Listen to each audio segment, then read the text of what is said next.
Muy amados hermanos y amigos, les saludamos en el nombre del Señor Jesucristo. Deseamos para ustedes todo tipo de bendiciones de parte de nuestro bendito Dios y Padre. Quiero invitarle a que comparta conmigo, si puede, una lectura de la palabra del Señor, 1 Corintios capítulo 15. 1 Corintios capítulo 15. Vamos a leer los versículos desde el 4 hasta el versículo 8. 1 Corintios 15, desde el verso 4 al versículo 8. Leo en el nombre del Señor. Dice el verso 4 acerca de Jesucristo, dice, y que fue sepultado y que resucitó al tercer día conforme a las Escrituras, y que apareció a Cefas, o Pedro, y después a los 12. Después apareció a más de 500 hermanos a la vez, de los cuales muchos viven aún y otros ya duermen. Después apareció a Jacobo, después a todos los apóstoles y al último de todos, como un abortivo, me apareció a mí, dice el apóstol Pablo. Antes que entremos, hermanos, en el desarrollo de esta enorme palabra de Dios, de esta enorme noticia que tanto nos bendice, nos beneficia, quiero invitarle a leer una vez más aquí en el capítulo 15 de Primera de Corintios. Leamos desde el versículo 3 para tener la figura completa, por favor. Dirá en el verso 3, porque primeramente os he enseñado lo que asimismo recibí. Primero, que Cristo murió por nuestros pecados conforme a las Escrituras, que fue sepultado. Y 3, que resucitó al tercer día conforme a las Escrituras, y que apareció, o sea, muere, es sepultado, pero al tercer día con poder, dirá la Escritura, al tercer día fue levantado de entre los muertos. Todo esto conforme a las Escrituras. ¿Por qué no me acompaña, por favor, al Salmo número 16? Salmos número 16.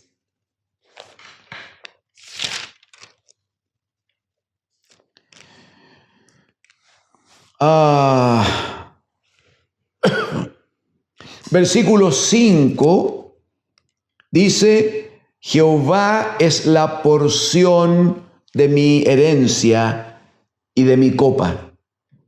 Tú sustentas mi suerte.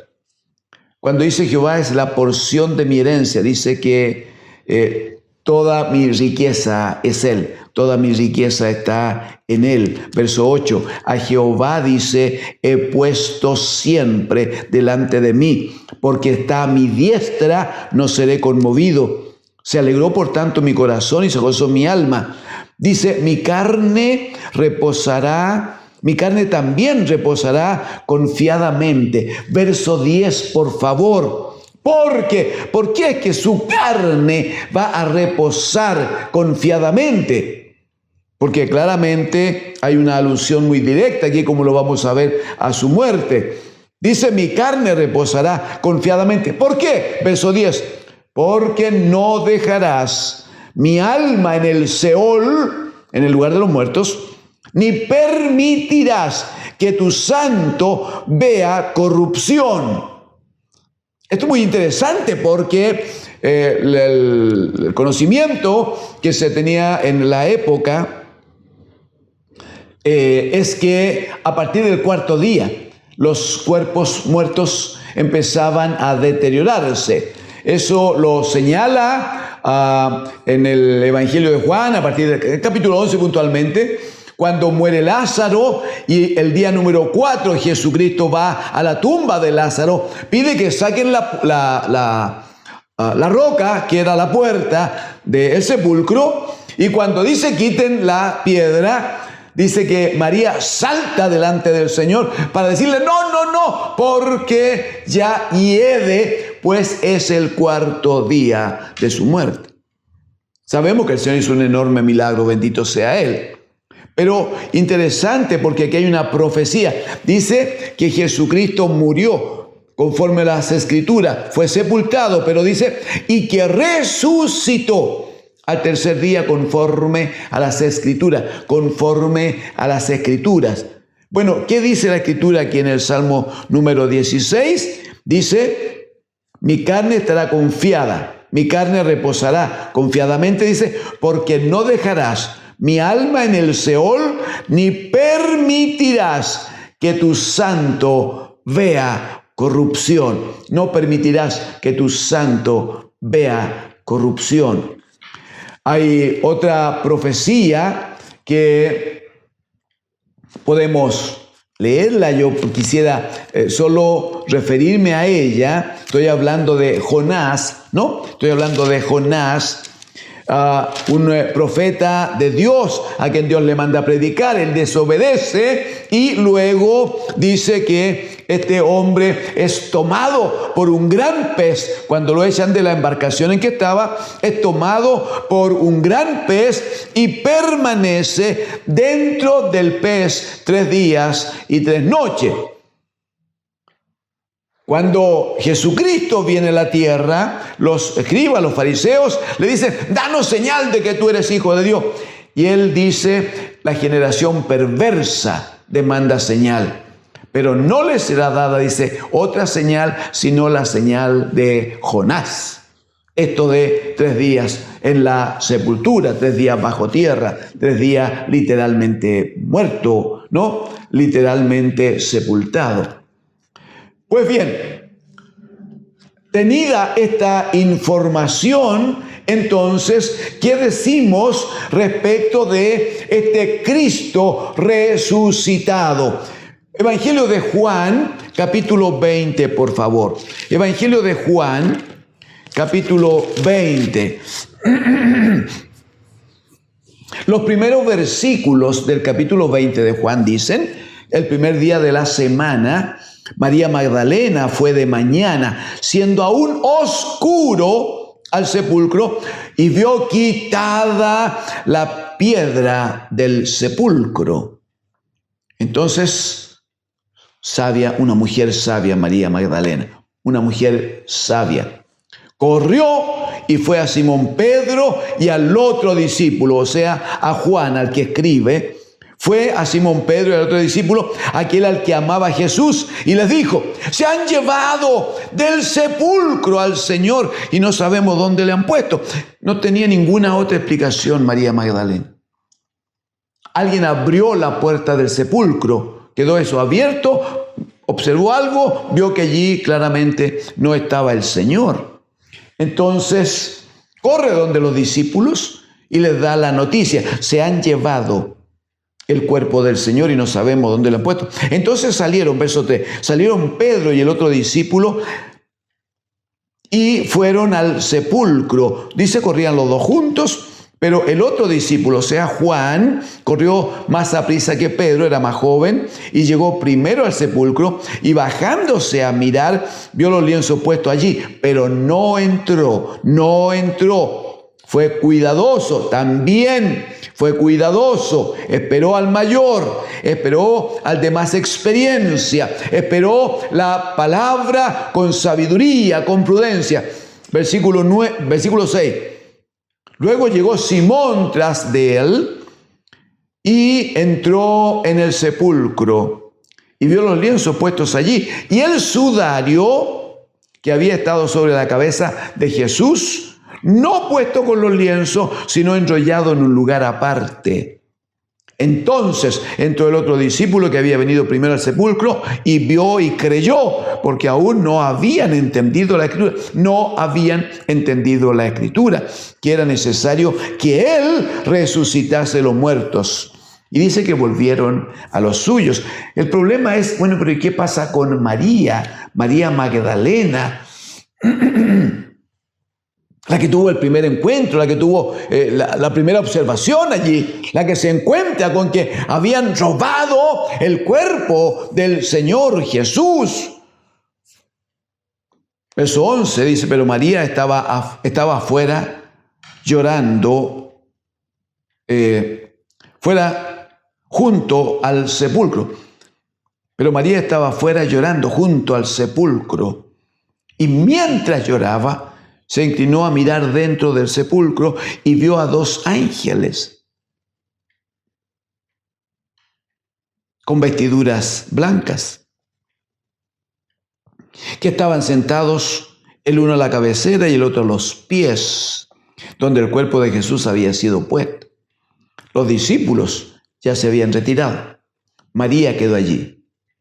Ella no tuvo explicación. Los discípulos dice que no habían entendido lo de la Escritura, que tenía que resucitar al Señor. No lo entendían. Pero volvieron a encontrarse con los otros discípulos. Y María quedó allí, quedó llorando. ¿Qué habrá pasado con el Señor? Era su gran pregunta. Pero dice que en medio del llanto miró, fue movida a mirar al interior y vio 2 ángeles, uno sentado a la cabecera, el otro a los pies de donde el Señor había sido sepultado. Y le dijeron, los ángeles le hablaron, le dijeron, mujer, ¿por qué lloras? Ella les dijo, porque se han llevado a mi Señor y no sé dónde le han puesto. Mire, hermoso lo de María. Ella no andaba buscando. Ella no andaba buscando alguna señal de que Cristo hubiera resucitado, porque si los discípulos que estuvieron con el Señor 3 años y medio aproximadamente, recibiendo su palabra todos los días, viendo milagros y demás, si ellos no entendían la Escritura, ¿cómo le pedimos a María Magdalena, que hacía un tiempo el Señor la había liberado, ¿no? Y había hecho de ella una mujer nueva. Y claro, también participaba, también andaba allí, pero ella no tenía el llamamiento que tenían los discípulos. No podemos acusarla. Ella solo quería volver a tener cerca el cuerpo de Jesús para depositar sobre ese cuerpo algunas especias aromáticas, ¿no? Para ungir ese cuerpo con algunos perfumes. Era todo lo que quería. No buscaba nada más. Entonces, cuando habla con los ángeles, le dice, se han llevado a mi Señor y no sé dónde le han puesto.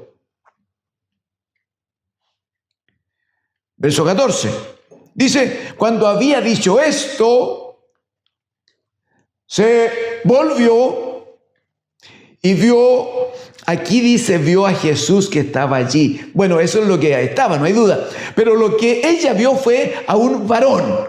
Permítame esa explicación.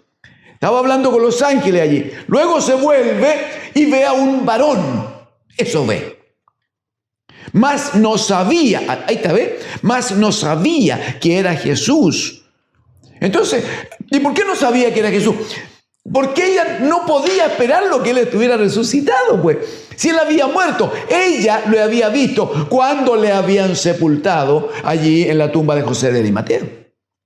Ella era testigo de todo lo que había pasado. Ahora viene temprano el tercer día, viene temprano para poner allí algún perfume en el cuerpo muerto de Jesús, su amado maestro. Pero llega, la piedra de la puerta no está, vienen los discípulos, se buscan los discípulos, vienen los discípulos, observan y no encuentran nada, no tienen ellos ninguna explicación. ¿Por qué la va a tener María? Entonces, habla con los ángeles, aparece luego un varón allí. Y ella, en el verso 15, Jesús le dice, mujer, ¿por qué lloras? ¿A quién buscas?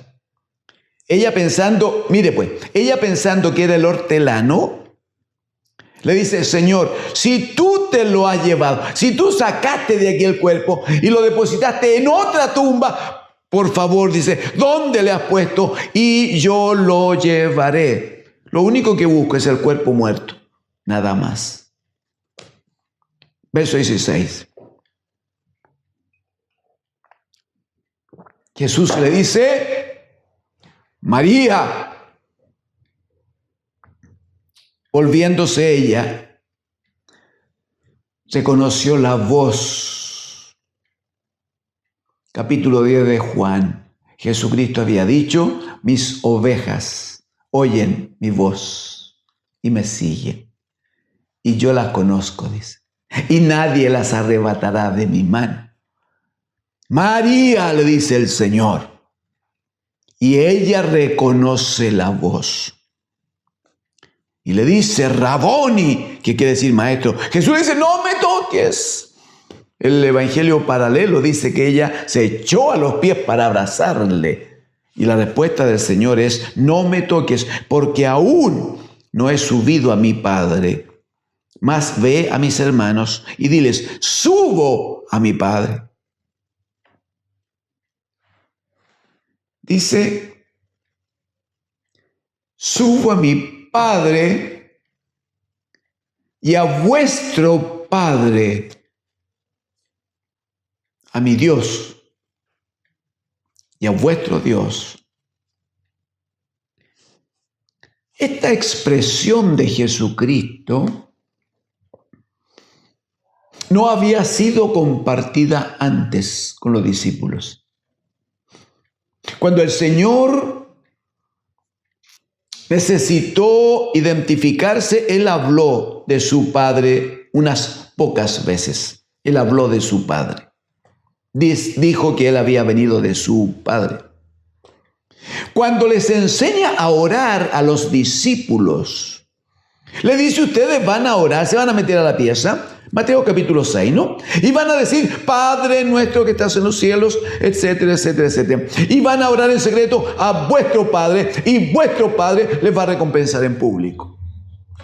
Pero ahora que está resucitado de los muertos, después que muere por los discípulos y por nosotros, después que muere por los discípulos, después que es sepultado, ahora que el Padre le ha levantado de los muertos con poder, dirá Pablo hablando a los Efesios, ahora que el Padre le ha resucitado, Él le dice a los discípulos a través de María, le dice, subo, dile a los discípulos que subo a mi Padre y a vuestro Padre, a mi Dios y a vuestro Dios. ¡Aleluya! Esto es muy hermoso, es muy hermoso, porque en Hebreos capítulo 2 dice en el verso 11, porque el que santifica, dice, y los que son santificados, está hablando de Jesucristo y de nosotros, el que santifica y los que son santificados, dice, de uno son todos, por lo cual, aleluya, no se avergüenza de llamarlos hermanos, diciendo, anunciaré a mis hermanos tu nombre y en medio de la congregación te alabaré. Aleluya. Dice, banda, le dice el Señor a María, no me toque, tengo que primero ir al Padre, tengo que entregar el trabajo, tengo que dar cuenta, estoy en comisión todavía, no me toque, pero corre, di a mis hermanos que subo ahora a mi Padre, pero ya no es solo mi Padre. Aleluya. No es solo mi Padre, es mi Padre y vuestro Padre. Es mi Dios y es vuestro Dios. No sé si observa, amigo, hermano, el tremendo hermano mayor que tenemos. El tremendo hermano mayor que tenemos. Efesios capítulo 1 va a decir que la supereminente grandeza del poder de Dios levantó a Jesús de entre los muertos. Y dice que lo sentó a su diestra sobre todo principado y autoridad y poder y señorío y sobre todo nombre que se nombra en este siglo y en el venidero. Y sometió todas las cosas debajo de sus pies. Pero también dice que lo dio por cabeza sobre su cuerpo, que es la iglesia. Pero dentro de ese proceso tan hermoso lo constituye ya no el Hijo unigénito. Juan 3:16 dice, de tal manera Dios amó al mundo que dio a su Hijo unigénito, para que todo aquel que en Él cree no se pierda, sino tenga vida eterna. Ahora ya no es el Hijo unigénito, ahora es el Hijo primogénito. Lo dirá Colosenses capítulo 1. Dice, para que en todo Él tenga la preeminencia. Él es el Hijo primero. Él es el Hijo que va adelante. Él es el Hijo que, habiendo muerto por nosotros, habiendo pagado la deuda de pecado que teníamos con Dios el Padre, habiendo llevado nuestros pecados a su tumba, en su sepultación, el Padre con poder recibe ese sacrificio de obediencia del Hijo, y el Padre al tercer día le levanta de entre los muertos y lo declara Jesús, lo declara Señor y Cristo, lo declara el ungido de Dios, lo declara el gran Mesías que se había manifestado finalmente, lo declara Rey de Reyes, dirá Apocalipsis, Rey de Reyes y Señor de Señores. Amigo, hermano, ese es nuestro hermano mayor, porque el que santifica, lo leímos recién, el que santifica es Jesucristo, y los que somos santificados, dice, de uno somos todos, de nuestro bendito Dios y Padre. Mire, cuando le llamamos a creer en Jesucristo, cuando le llamamos a venir a Cristo, cuando le llamamos a rendir su vida a Cristo, no le estamos llamando a que se integre a un grupo religioso. Líbrenos el Señor. No le estamos llamando a que venga para ver si puede cumplir algunas normas establecidas por hombres. Le estamos llamando primero a que tenga la bendición, la gran oportunidad de morir con Cristo por la fe, morir con Él para el mundo, para el sistema, para el pecado, para que sea liberado de la acción del maligno en su vida. Le estamos llamando para que en Cristo y por Cristo tenga una vida nueva, como la vida de Cristo, aquel que fue muerto y sepultado por causa nuestra y por nuestros pecados. Pero también, mire cómo dice Pablo a los Romanos capítulo 6, versículo 4. Dice, porque somos sepultados juntamente con Él para muerte por el bautismo. Pero mire el objetivo, dice, a fin de que, como Cristo resucitó de los muertos, porque sabemos que resucitó, bendito sea, así como Cristo resucitó de los muertos por la gloria del Padre, dice, así también nosotros andemos en vida nueva. Esa vida nueva, amigo, hermano, esa vida nueva incluye una nueva familia, un gran Padre, aleluya, que nos ama, una nueva familia. Pero esa nueva familia está presidida por el Hijo mayor, Jesucristo, el bendito Hijo de Dios. ¿Cómo no va a ser precioso? Esto no es religión, esto no es cumplir con algunas normas humanas, esto no tiene que ver con ciertos formulismos religiosos. Esto, amigo, hermano, es vida nueva, pero no solo ahora, no solo aquí. Gloria a Dios que aquí comenzamos a vivir la vida nueva.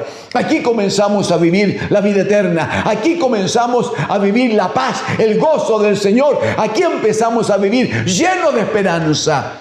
Pero siendo esta vida de tanta bendición, no es solo vivir aquí bien, sino que es vivir lleno de esperanza, porque nos espera allá, en la casa del Padre, una gran promesa y un espacio preparado para todos y cada uno de los que estamos en Cristo, el bendito Hijo de Dios. Jesucristo lo dijo, y Él no miente.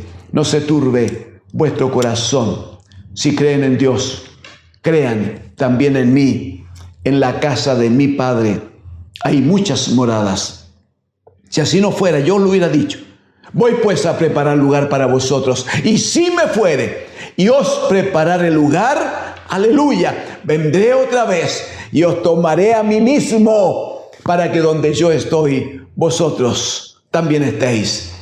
Un muerto nunca pudiera decir algo como eso. Nunca pudiera comprometerse a eso. Por eso que es bueno dejar ya toda religión, mayormente si hay tanta idolatría en ella. Deje la religión, venga a Cristo. Él es vida nueva, aquí y en la eternidad. en la casa de Dios, nuestro Padre.